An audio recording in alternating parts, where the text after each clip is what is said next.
PM Modi ने कार्रवाई के लिए सेना को दी खुली छूट। अमेरिका बोला भारत और पाकिस्तान से शांति की अपील। पहलगाम हमले के बाद से पाकिस्तान और भारत में तनाव चरम पर है। इस बीच अब अमेरिका का भी बयान सामने आया है।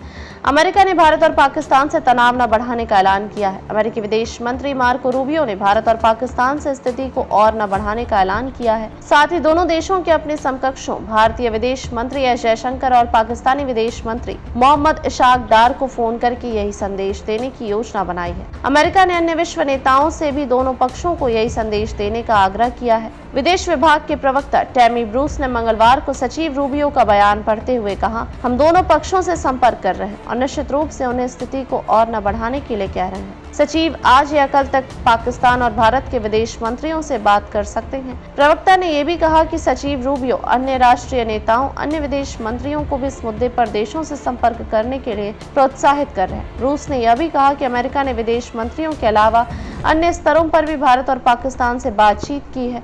विदेश विभाग की ओर से कॉल पर कोई अपडेट नहीं दिया गया। रूबियो का बयान उन समाचार रिपोर्टों के कुछ घंटों बाद आया जिनमें कहा गया था कि प्रधानमंत्री नरेंद्र मोदी ने सशस्त्र बलों को इस्तेमाल करने के तरीके, लक्ष्य और समय पर निर्णय लेने के लिए भारतीय सेना को पूरी स्वतंत्रता दे दी है। यह प्रधानमंत्री मोदी की अध्यक्षता में एक उच्च स्तरीय बैठक के बाद हुआ, जिसमें रक्षा मंत्री राजनाथ सिंह, राष्ट्रीय सुरक्षा सलाहकार अजित डोभाल और तीनों सेनाओं के प्रमुख शामिल हुए। राष्ट्रपति डोनाल्ड ट्रंप ने पिछले हफ्ते पहलगाम आतंकवादी हमले के कुछ ही घंटों बाद पीएम मोदी को फोन किया था। भारतीय प्रधानमंत्री ने उस फोन कॉल पर कहा था, भारत इस कायरतापूर्ण और जघन्य आतंकवादी हमले के अपराधियों और समर्थकों को न्याय के कटघरे में लाने के लिए दृढ़ संकल्प है, जो स्पष्ट रूप से दर्शाता है कि भारत न केवल हमले को अंजाम देने वाले आतंकवादियों को बल्कि उनके समर्थकों को भी दंडित करने की इच्छा रखता है, जो पाकिस्तान की ओर इशारा करता है।